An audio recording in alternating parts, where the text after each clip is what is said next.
Hi students, today we are going to see a revision on real numbers and polynomial, right? And next week we are going to start a half-yearly exam. So daily two chapters, two chapter or three chapters, right? So minimum two and maximum three chapters we are going to revise daily, right?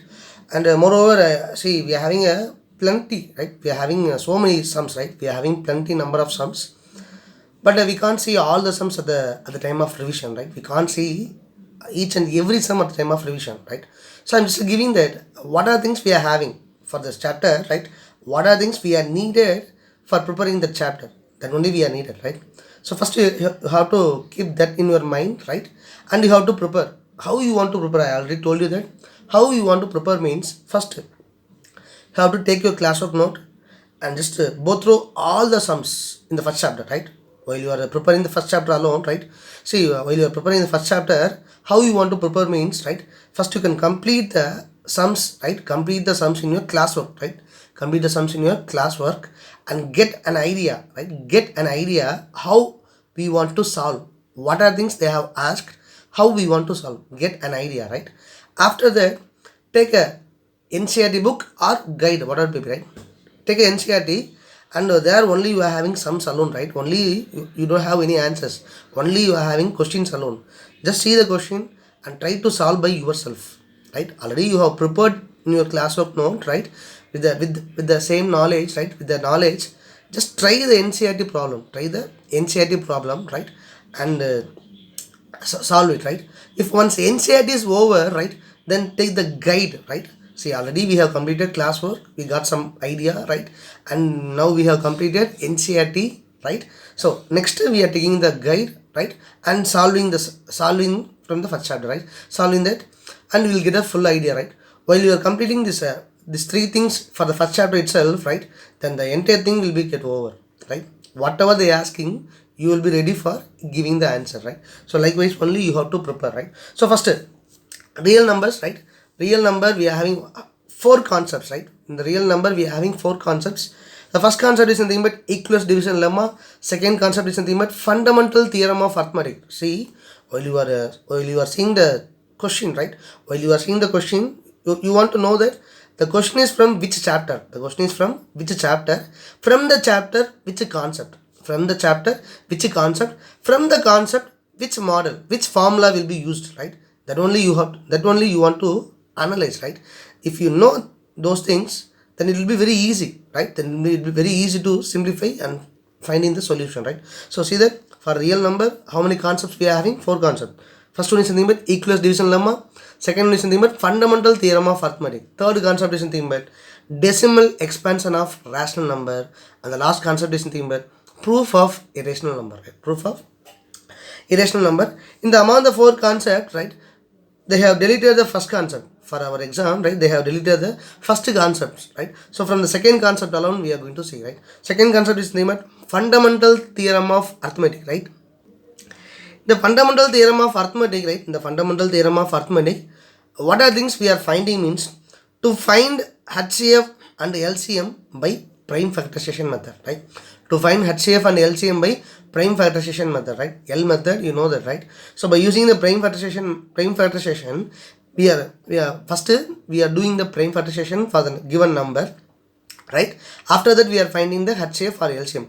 How we want to find HCF or LCM? After converting in terms of prime numbers, right? In terms of prime factor, right?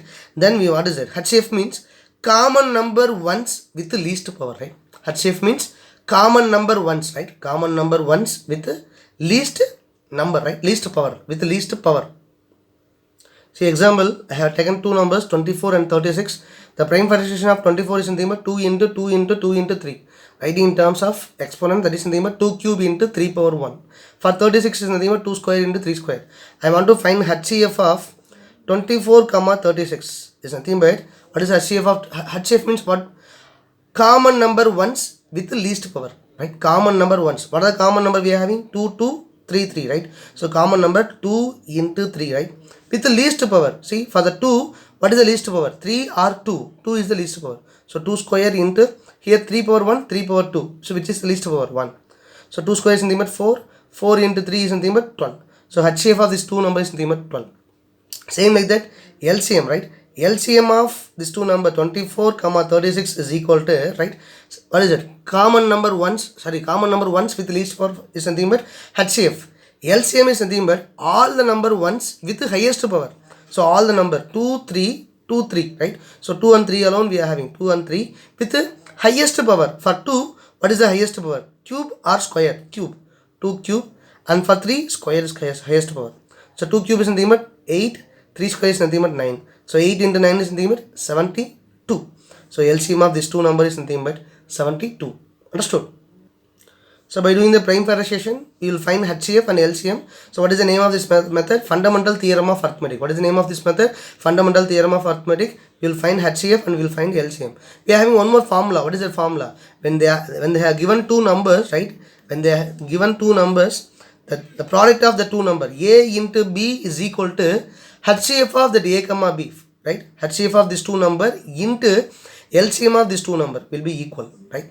The product of this two number is equal to HCF of this two number into LCM of this two number. Suppose they will give you A and B and HCF value and ask you to find LCM, means by using this formula directly we can find it, right? Suppose LCM, they are asking LCM means LCM of A comma B is equal to A into B divided by HCF of A comma B, right? By using that formula, right? And in this chapter, moreover, maximum, in this concept, they will ask you more number of word problems, right? Word problem means there are only two possible. I told you that whether we want to find HCF or whether we want to find LCM alone, right? That three people started at the same place, right? And they are moving in a different speed when they will meet together, right? Like this, otherwise a boy and girl, right?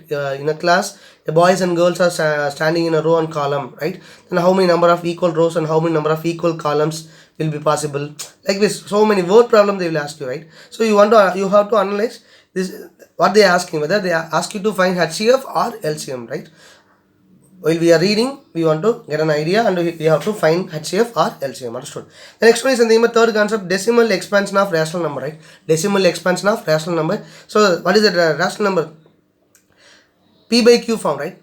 Rational number is nothing but if any number is in the form of P by Q, then it is a rational number, right? We are having two decimal expansion. One is nothing but terminating, another one is nothing but non-terminating and repeating decimal expansion, right? Terminating decimal expansion. Second one is nothing but non-terminating and repeating decimal expansion, right? So without doing long division method, right? Without doing long division method, we will find whether the given rational number is terminating or non-terminating and repeating decimal expansion, right? Whether the given number is terminating or non-terminating and repeating decimal expansion. How means? Very simple. Just taking the Q and doing the prime factorization, right? Just taking the Q, right, and doing the prime factorization.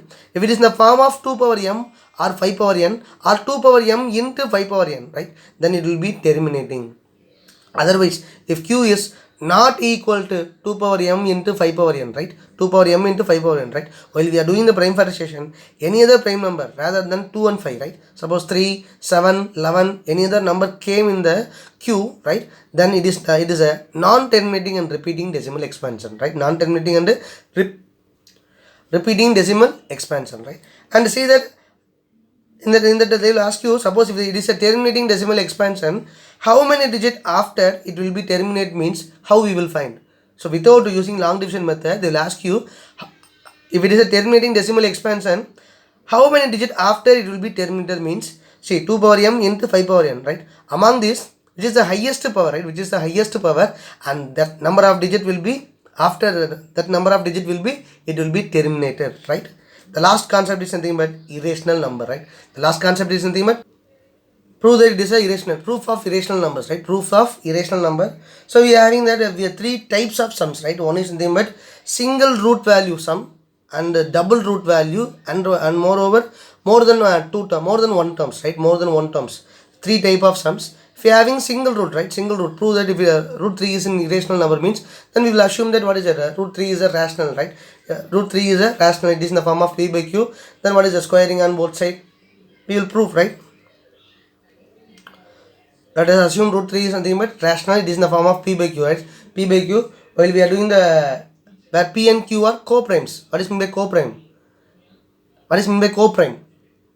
There is no common factor other than 1, right? There is no common factor other than 1.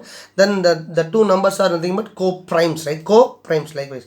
So we will assume that it is a rational number, but our assumption is wrong. Then finally what we will say that root 3 is nothing but irrational number, right? Likewise we want to do that, right? Suppose we are having two root values, then we will what is it, root 3 plus root 5 is equal to a, and we will do that squaring on both sides and taking to the RHS, and we will prove that whether root 3 or root 5 is a irrational number. Likewise we want to do that. The last method is something but keeping this root 3 alone in the LHS, remaining all we will take it to the RHS and we will simplify. Already we have assumed that a by b is something but rational, right? So multiplying the rational with the rational number, we will get rational only. Divide also will get a rational. So irrational is not equal to rational, we will get it. So finally 2 plus root 3 by 5 also what is it? Irrational number. Likewise we will prove, right? Understood? So only these concepts alone we are having. This is the base, right? These are the base. From this base alone they will ask you different kinds of question, but these are the base. If you know this thoroughly and while you are seeing the question and correctly you are applying this methodology, then you will get the solutions, right? Next chapter, polynomials. Chapter 2, polynomials has been divided into three concepts, right? The first concept is something about zeros of a polynomial, right? Zeros of a polynomial. Second concept is something about relationship between zeros and coefficients of quadratic and cubic polynomial. And last concept is something about division algorithm, right? Division algorithm. So first concept, zeros of polynomial. Finding the zeros by t method, right? Finding the zeros by t method. Before that we want to know that what is the general form of a quadratic polynomial? Ax square plus bx plus c, right? P of x is equal to x square plus bx plus c, where a is nothing but coefficient of x square, b is nothing but coefficient of x, and c is nothing but constant, right? So finding the zeros by t method, that is nothing but factorization method, or with the help of t method only we will easily find the zeros, right? For that what are things we are needed? Additional value and multiply value. The multiply value is nothing but, right? Additional value is nothing but coefficient of x, and multiply value is nothing but additional value is nothing but coefficient of x, that is b value. Multiply value is nothing but coefficient of x square into constant a into c, right? While we are getting, we'll get the, what is it? We'll get the zeros, right? We'll get the zeros. Already in 9th standard itself we have practiced so many sums, right? In 10th standard also, in the, what is it? The chapter of polynomials, and next in the chapter of quadratic equation, right? In that chapter also we have solved so many sums, right? But practice more number of sums, how to find the zeros, right? And these are the base, additional value, multiply value. By using t method we will find the zeros, right? And next one is nothing but relationship between zeros and the coefficients of a quadratic polynomial, right? So zeros, right? For a quadratic polynomial, how many zeros are there? 2 zeros. I am assuming that alpha and beta, right? Alpha and beta are the zeros of a quadratic polynomial, right? So formation of quadratic polynomial, there is nothing but p of x is equal to x square minus alpha plus beta of x plus alpha into beta, right? P of x is equal to formation of quadratic polynomial. This is very important, right? P of x. Suppose they will give you the zeros, right? They will give you the zeros and ask you to form a quadratic polynomial. Means how we want to form x square minus alpha plus beta of x plus alpha beta. So you know the value, just substitute the value of alpha and beta, zeros value, right? And simplify, we'll get the quadratic polynomial, right? Then relationship between zeros and coefficients, right? Zeros is something but alpha and beta are the zeros, right? And coefficient is something but a, b and c are the coefficients, right? Coefficients of a quadratic polynomial. So relation, that is something but sum of 0. Alpha plus beta is something but minus b by a. Sum of 0. Alpha plus beta is equal to minus b by a. Alpha into beta is equal to c by a. C by a. These are the base for the quadratic polynomial. Next, formation of cubic polynomial, right? Formation of cubic polynomial. For that, what are things we are needed? Formation of cubic polynomial. See, p of x is equal to, for a cubic polynomial, how many zeros are possible? 3 zeros, right? Alpha, beta and gamma, right? Alpha, beta and gamma are the 3 zeros for the cubic polynomial. So formation of cubic polynomial is something but x cube minus alpha plus beta plus gamma into x square plus alpha beta plus beta gamma plus gamma alpha into x minus alpha beta gamma minus alpha beta gamma. Understood? So if you know the value of alpha, beta and gamma, we can form a cubic polynomial, right? We can form a cubic polynomial. What is alpha, beta and gamma? Zeros for the cubic polynomial, right? So relation, right?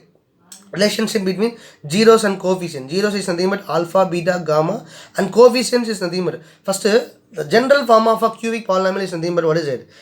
Ax cube plus bx square plus cx plus d. P of x is equal to ax cube plus bx square plus cx plus d is nothing but general form of a cubic polynomial. So zeros is nothing but alpha, beta, gamma, and coefficient is nothing but a, b, c and d are the coefficients, right? So alpha plus beta plus gamma is nothing but minus b by a.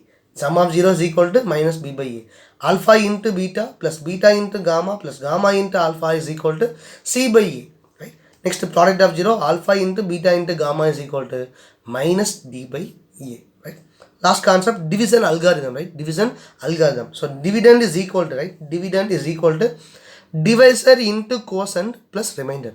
That is, P of x is equal to G of x into Q of x plus R of x. They will give you the, suppose they will give you divisor and quotient and remainder and ask you to find dividend. Means first we want to multiply divisor into quotient. After that we want to add the remainder polynomial with this. We will get a dividend polynomial. Understood? Suppose they ask you to find the zeros with the help of a long division method, right? With the help of long division method we want to find. So how we want to find? While we are dividing the, right, while we are dividing the dividend by the divisor, we will get quotient and remainder, right? Remainder will become always 0 only, right? Whenever they ask you to find zeros, remainder will be always 0 only. Then we will get a quotient, right, in terms of polynomial quotient. Then just by doing the prime factorization, sorry, by doing the factorization, not prime factorization, by doing the prime factorization, right, T method, we will find the zeros, right? Understood? See, next week we are having a half-yearly. So first complete all the sums in your classwork, right? First complete all the sums in your classwork. Then take your NCERT book and solve, right? Don't see the sums. Solve one. See the sums, right? And next you can take any guide and you can solve the sums, right? If you have any doubts, right, you can call me at any time at morning 9 to evening 6:30, right? Evening 7 o'clock, morning 9 to evening 7 o'clock, right? Whenever you are having doubt, please don't message me, call me at the time, from the time 9 a.m. to 7 p.m. Thank you.